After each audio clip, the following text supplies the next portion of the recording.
Hello mga ka-SS! Welcome back sa ating YouTube channel. Sa mga hindi pa na-invite ng ads on Reels, alam nyo bang pwede kayong mag-request? 100% tested and proven na ito ng ilang malalaking content creator. Kung gusto nyong malaman ang teknik na ito, panoorin hanggang matapos ang bidyong ito, simulan na natin.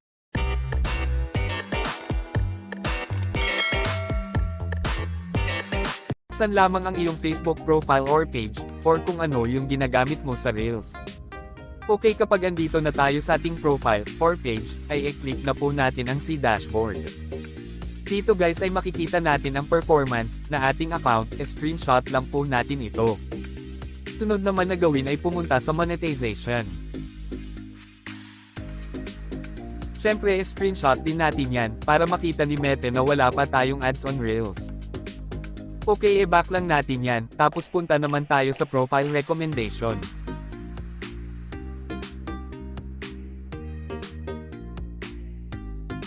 At ito, profile recommendation, screenshot din po natin ito, patunay na wala tayong violation sa ating account.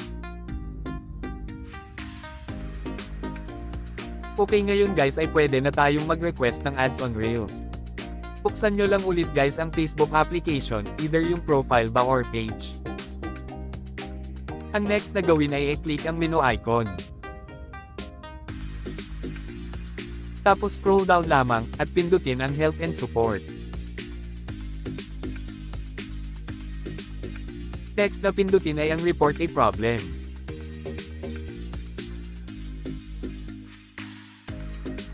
Sa baba i-click naman ang continue to report a problem.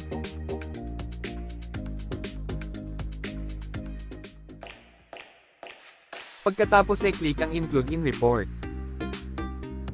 Dito naman sa select product, piliin lamang kung ano yung gamit mo, profile ba or page.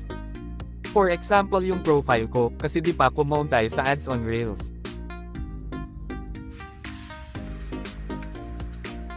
Dito naman sa describe the issue, ilagay ang reason kung ano yung i-request mo. Pwede nyo guys gayahin yung ginawa kong reason sa pag-request, ilalagay ko na lang ito sa comment section, or description box. Ang sunod na gawin ay kunin yung tatlong screenshot photos natin kanina, kaya i-click po natin dito ang upload from phone.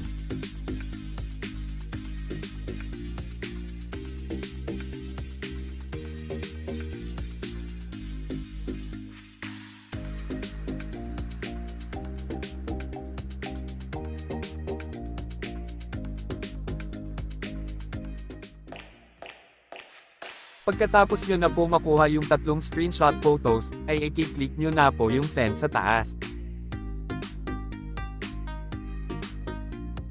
Pagkatapos nyan guys ay kailangan nyo lang i-check palagi ang inyong monetization tools, kasi hindi na po mag-e-email or magre-response pa si Meta, kusa na po siyang lalabas doon.